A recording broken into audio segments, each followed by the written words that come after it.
Hello and welcome to today's video where we're going to cover the last couple days of moves in Lol Esports Tier 1. Free agency began and moves were made. What's ironic is so many of those moves that were confirmed by sources just haven't happened, and you'd think if they were, a done deal that they would have occurred already. It's definitely puzzling. It makes you wonder some things. And I mean, given I haven't gotten into this, but the fact that Pays is still a free agent tells me that all these Western teams that confirmed their teams before free agency began made a big mistake because yes, Pays should not go to Europe or North America because he should be on a top team in the world. However, you took yourself out of the running by already, I don't know, having some back alley deal on Discord, which somehow got leaked to another rat on Discord, which somehow ended up getting to, the media, etc. So it's just an interesting situation in and of itself. A lot of teams, should kick themselves for not even being able to put their hat in the running, because you're going to miss out on players like Pays. I mean, he should not go to Europe or whatever, but hell, you could have took a swing. What's the worst thing that's going to happen? You're going to get some meh 80 carry instead of another meh 80 carry that you wanted to make some back alley deal with. I think it's silly. So, with the Kwangdong Freaks, they made a few moves. So, all the moves on here are moves where players either joined a new team or left a team with terms still on their contract. So, with the Freaks, Pyosik, Berserker, and Life join Doodoo and Bulldog. Pyosik, obviously world champion with DRX, last year with KT, was probably their best carry threat, if you will. Deft is better weak side. BDD is more of a facilitator, but did deal a lot of damage this past year. And then Perfect being a rookie. So, Pyosik, 4.2 KDA, 74 KP, 5.8 CS per minute. All pretty standard numbers this past year. If anything, quite a, he made a lot of things happen with that nearly 3 out of every 4 kills KP. Negative 5.1 share differential. So, team gave him quite a bit of gold relative to the damage he was putting out, and 0.94 return on investment. 0.96. So you'll see there are a few junglers on here. Cuz, Hambuk, who joined Brion. And we're going to look at, you look at that ROI and you'll see, oh yeah, Pyosik actually dealt quite a bit less damage relative to the other junglers here as far as gold and damage ratio is concerned. Down 60 gold, 135 XP, 3.38 vision score per ward placed, 5 solo kills and 17 champions in 105 games. Joining him, Berserker, coming from Cloud9, obviously a player that, at first was a bright spot for Cloud9. I mean, a player that, hell, he's young, he's coming from T1 Academy, and he did well right away. Like, he did a good job, but plateaued for sure, kind of that whole deal where imports go to North America to just kind of ride it out. And he didn't really improve, in my opinion. So, hopefully with KDF, he can return to form and continue to grow as a player. A team, similar to the Pays, we're talking about the Pays situation, probably wishes they didn't, sign Berserker quite so early. So 6.3 KDA, 74.6 KP, 8.5 CS per minute. Very good KDA. High involvement, 75% KP with Cloud9. I mean, these guys fought around their former teams. 3.7 share differential, 1.49 return on investment. On average, up 210 gold, 45 XP behind. 2.73 vision score per ward placed, 2 solo kills, 11 champions, 47 games. Cloud9 leaving a lot to be desired the last couple of years as far as Worlds runs are concerned, because especially non-existent this past year, in a year that it was all but, a done deal before the season started that, oh, this team's going to Worlds for sure. Not necessarily. Life returns to the LCK after going to FPX for a year. 2.8 KDA, 72 KP, negative 3.8 share percentage. Very active support, though, with a 0.94 damage divided by gold, nearly as efficient as Pyosik. Life, along with Duckdom, who we'll talk about in a moment, With FPX, I thought were quite underrated with the team. Milky Way took a lot of the limelight, if you will. Milky Way did great as a rookie, but nevertheless, I thought Duck Dom and Life, especially in spring, were quite good. I thought that with the champion pool the way it was, I mean the meta the way it was, and then the champion pools, those two players showcased, gave some insight into what their value was. Especially with Life. Life for years had always been somebody that was willing to pull different crap out down at support, and that's something I value in a support. So behind 50 gold, 1.78 vision score per ward, and like I said, 21 champions in 90 games. Rapid Star is the coach. He is 129 and 46 over his career on coaching staffs during the regular season, 28 and 20 in playoffs, and 11 and 12 internationally. KT, they take Cuz, so KDF and KT pretty much swap junglers here. Cuz, 2.9 KDA, 73.9 KP, but a 6.5 CS per minute, so a little more resources than Pioshik last year. Negative 2.4 share percentage, so also more efficient in terms of what his team was giving him in gold. Dealt quite a bit of damage with KDF, and a 1.16 damage divided by gold. Negative 25 gold behind, 75 XP up, efficient with vision, 4.28. 4 solo kills, 20 champions, 90 games. Duck Dom also coming in, Deft obviously out, playing in, going to military. 3.7 KDA, 70 KP, 8 CS per minute. Played a lot of Senna and things like that in the bot lane. Like I said, Life was playing more of a carry-oriented support role, so he did have to take a bit of resources. 3.7 share percentage differential, 1.54 damage divided by gold, negative 20 gold behind. So on average, that bot lane duo did go behind 70 gold in the LPL. 2.74 vision score per ward in 20 champions, 90 games. KT also bring back Score. Score, a longtime jungler with KT. If you've been a fan of Lol Esports for a long time, you could put Score in that conversation for best player to never win, Worlds. 61 and 11 as a coach, 29 and 14 in playoffs, 24 and 16 internationally. Biggest move, of course, in terms of, fanfare and things like that. Zeus leaves T1, ends that team streak. We saw earlier today a nice glimpse at how long that team had been together for over 467 games or something.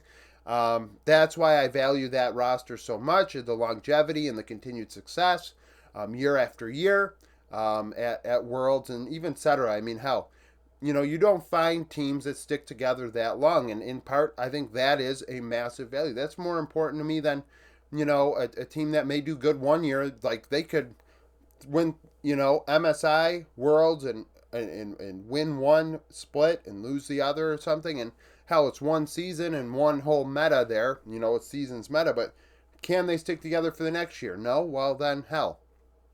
I mean, it's going to be hard to really compete with that T1 roster because of that. Now, all the BS about this and that and the third about agents screwing teams, and I mean, agents' jobs are kind of to screw teams. That's the agent's job, is to do the best for the player and not the team. That's the point of the agent. Now, I mean, Zeus is kind of maybe trying to leave Faker's shadow, try and prove that he can win without Faker. That's something to think about here. So, T1 and HLE swap top laners. So, Zeus, 3 KDA, 57, 4 KP, 8.3 CS per minute, one of the best in the world, if not the best in the world. 0.8 share differential, 1.32 damage divided by gold over the entire season. It was a long one, 176 games. On average, up 345 gold, 95 XP, 2.84 damage divided by gold. Sorry, that would be insane. 2.84 wards plate, vision score per wards placed. 50 solo kills, 29 champions, 176 games. Now, when we look at Doran's stat line, it's not all that different. A little bit worse. Doran is still a top 5 top laner in the world, in my opinion. Internationally, he leaves a lot to be desired. Now, he played 124 games this year. At Worlds, he may have threw up 10 stinkers, just for an example. Well, 10 out of 124 games, and in the other 114 games, if he was a top 5 top laner in the world, I'm going to call him a top 5 top laner in the world. That's just how I operate. Um, so, 3.2 KDA, 58.5 KP, 8 CS per minute. So similar involvement. Less resources. Doran not quite as much of a carry as Zeus. Zero point 0.9 share differential. 1.34 damage divided by gold. But that's interesting, right? I said Doran is not as much of a carry as Zeus. You don't think of him like that. I think of him more as one of the best all-around tops. A weaker 369, if you will, and 369 left a little bit to be desired as well this past Worlds. But either way, they can do a little bit of that weak side stuff that I don't really see a Zeus or a Bin doing. Doesn't mean that they're better than them. It's just they're different players slightly. Now, because of this, the resource thing, Doran not quite as ahead as Zeus at 15 minutes. He's not as good of a laner as Zeus. Up 95 gold, 75 XP. 2.69 vision score per ward play, so similar efficiency with vision, and not as aggressive, like I said, not as good of a laner. Only 28 solo kills, but 21 champions played in 124 games. HLE did get better. T1 did get worse. Now, what I will say is, HLE, when I look at this, and we'll talk about it more as the season gets closer and I do my preview videos like I do every year, HLE is going to be in a situation where, well, hey, Zeus is top lane. Who is going to get less resources? Is it going to be Zeka or is it going to be Viper? Or is Zeus just going to change the type of player he is, and then we see what happens after that? And then the case of T1, Zeus is the type of player, like I said, more carry-oriented. So I don't see Faker as that resource guy anymore. Hell, he played a great, he was MVP of finals and he deserved to be MVP, but more so because he left lane and made things happen. He was not like a high damage dealer. He was not high resource. He was not reliable as a carry. He was making things happen and playmaking, but he wasn't dealing like all the damage, if you will. So, like, if you have a one-dimensional team, like if you throw Guma in that limelight as the guy that's going to have a 25.5 and higher gold share this year, it's going to be something that we haven't seen out of T1 often, throughout that tenure of the team the last few years. So it is going to definitely be something to monitor this year. And of course, once we get through February and we're 1 month in, people are going to be, making claims about Worlds and things like that 10 months down the road. We keep receipts, and then, you don't let them run away from those receipts, when Worlds comes. Unfortunately, people just can kind of evade what they say, but it's, these teams, we'll see what happens in August, and look back then. Dplus Beryl returns to the squad. So Beryl, of course, world champion with Damwon in the past, and coming back. So 3.3 KDA, 74 KP, negative 5.3 share percentage. More of a shot caller. Obviously, in my opinion, with DRX in 2022, he was the difference maker in the end. Zeka got them to semifinals and things, but I thought Beryl was the reason that they won with the Heimerdinger. That's kind of what he offers. He's an X factor, a bit of an inter, but an X factor nonetheless. What else we got here? 0.83 damage divided by gold. On average, up 195 gold, 275 XP alongside Deft with KT last year. 2.03 vision score divided by wards plays. 25 champions, 105 games. Leaving Dplus and joining FearX is Kellen. Kellen's a player that I think is heavily underrated. I think he's one of the better supports in the LCK. Easily top 4, if not top 3, consistently. Now, people say he's an inter, this, that, and the third. I think he's pretty damn good. Now he's going to play alongside Diable. We'll see what FearX puts together, but he's going to have to show some leadership alongside a very young player with a lot of potential in Diable. Diable is a great player, and I've been talking about him for at least a year now for that reason. 3.6 KDA, 71.8 KP with Dplus last year. Negative 5.1 share percentage, 0.77 damage divided by gold. On average, alongside aiming, was down 35 gold, but up 230 XP. I mean, when you combine him and aiming's diffies at 15 minutes, aiming probably had quite a bit because he was the highest resource player in the world pretty much all season long. 1.78 vision score per ward placed. Kellen, like I said, so Barrel joins because of his shot calling. Kellen, not a shot caller. His macro is not nearly as good. He's more so a laning support, and a 1.78 relative to a 2 is kind of insight into why. 20 champions, 90 games. We go from FearX to Brion. So Brion take Closer, who played with FearX last year. Closer will play mid lane. Underrated player, always grades out upper half of LCK mids. We'll see how he does with Bro, a team that I think I'm not a big fan of. So 3.3 KDA, 65.6 KP, 9.9 CS per minute. This past year, of course, the mid lane taking on quite a chunk of resources with the 80 carry meta, so we got to keep that in mind. But great laner, always has been statistically solid. 3.8 share percentage, so very positive player in that way. He carries with the gold he's given. 1.45 damage divided by gold, on average behind 115 gold though. So ain't that something, right? So 1.45 ROI, deals damage, but was behind at 15 minutes slightly. 60 gold ahead, 2.51 vision score per ward placed, 18 solo kills, 16 champions, 91 games. The only challenger player on the board, Hambuk, joins Brion from KT.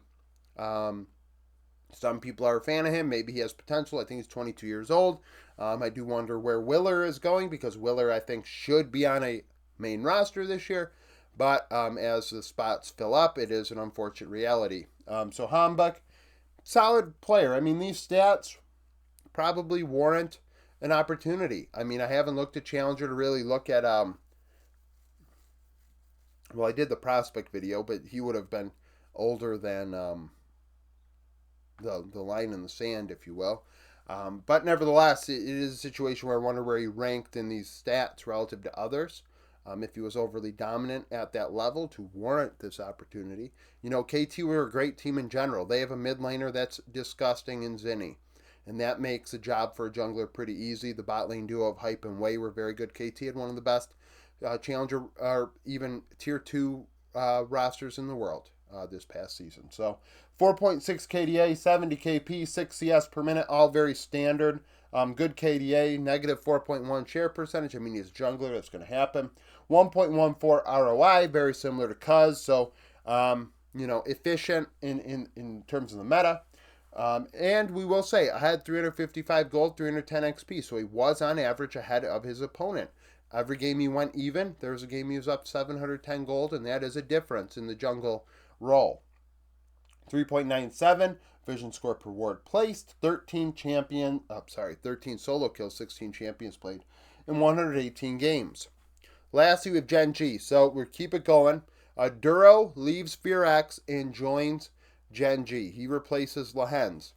Duro played in summer for FearX, so keep in mind, this is a 53-game sample, and 1/3 of them, roughly, just under 1/3, are challenger numbers. So that does skew the sample. But Duro played pretty well this past season with FearX. A player that I think I had listed on my prospects video, if I recall, somebody to keep an eye on.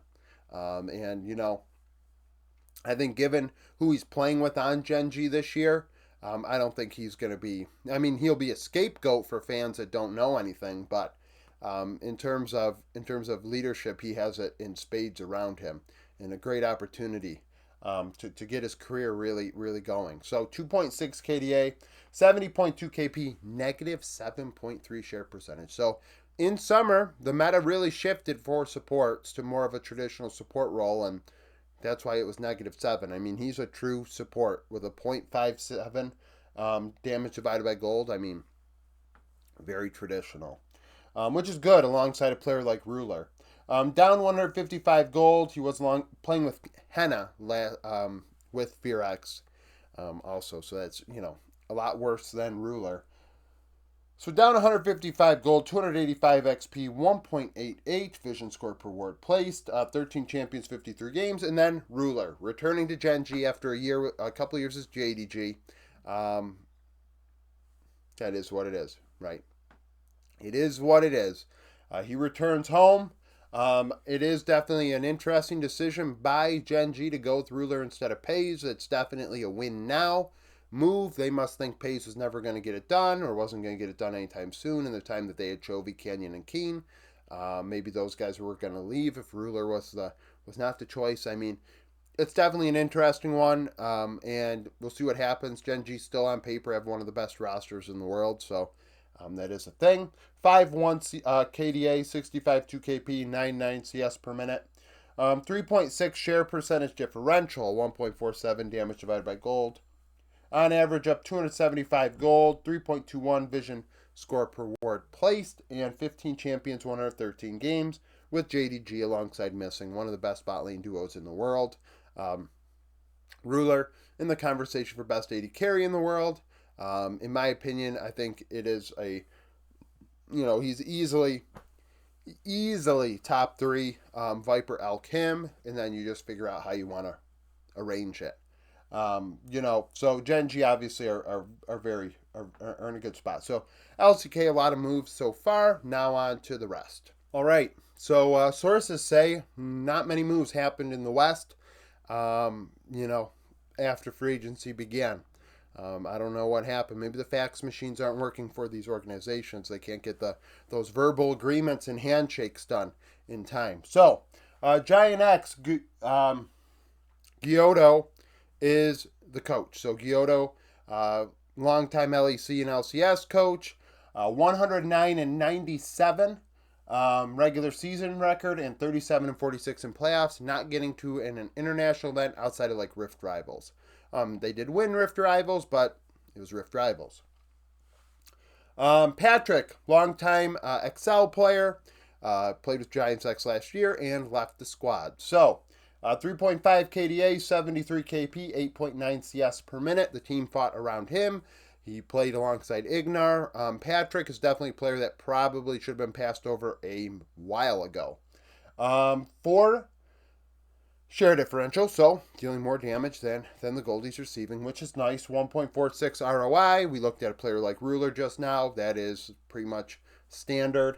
On average, though, behind by quite a bit. So laning-wise, behind over 500 gold and 250 XP. That's awful. So every game he went even in lane. There was a game he was behind 1,000 gold this past year. 2.6 vision efficiency, 2 solo kills, 16 champions, 48 games. Heretics, Wonder leaves. So Wonder was still under contract beyond this season. That's why he's listed on here. 2.6 KDA, 57.5 KP, 7.9 CS per minute. Team Heretics going with a more traditional, not traditional, a more, what do you want to say? A younger direction, if you will. So, Wonder, of course, could probably play for anybody right now in the LEC and do his job at a high level. Very good weak side player, and he's older, but that's okay for a weak side top laner. It makes sense.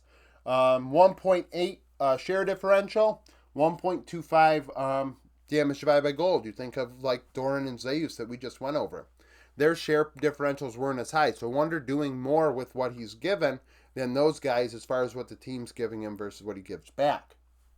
Down 155 gold, 60 XP, 2.2 vision efficiency, 7 solo kills, 13 champions, 45 games. Cloud9 Fudge, also allowed to leave. Now, we knew this was coming for a while, but Fudge technically was still under contract through 2026 with Cloud9. 3.5 KDA, 54.1 KP, 8.6 CS per minute. You'd be like, wow, that's a lot more than Wonder. Well, Fudge only played in spring, so that's a thing. But also Fudge, a little more higher resource traditionally, definitely more of a finesse top laner. We think of how he plays Fiora when he probably shouldn't. That's the type of player Fudge is. He's going to try and make things happen and not necessarily, take a back seat and try and help the team out in other ways. Negative 0.4 share differential, 1.19 return on investment. So he's giving the team a little less than they gave in terms of share. Up 45 gold, 45 XP, 2.31 vision score per ward placed. Only 4 solo kills, 11 champions, 23 games. 100 Thieves, FBI, rejoins the squad. FBI played with NRG last year, and he did quite well at times, even though the team did not get nearly as far as they did last year, but still, FBI can do the job, and I think with Quid and Sniper, that's a sort of solid bot laner that they can get away with. Excuse me, now playing alongside Isla. I don't know if he can fix Isla. So, 3.9 KDA, 71.2 KP, 8.2 CS per minute.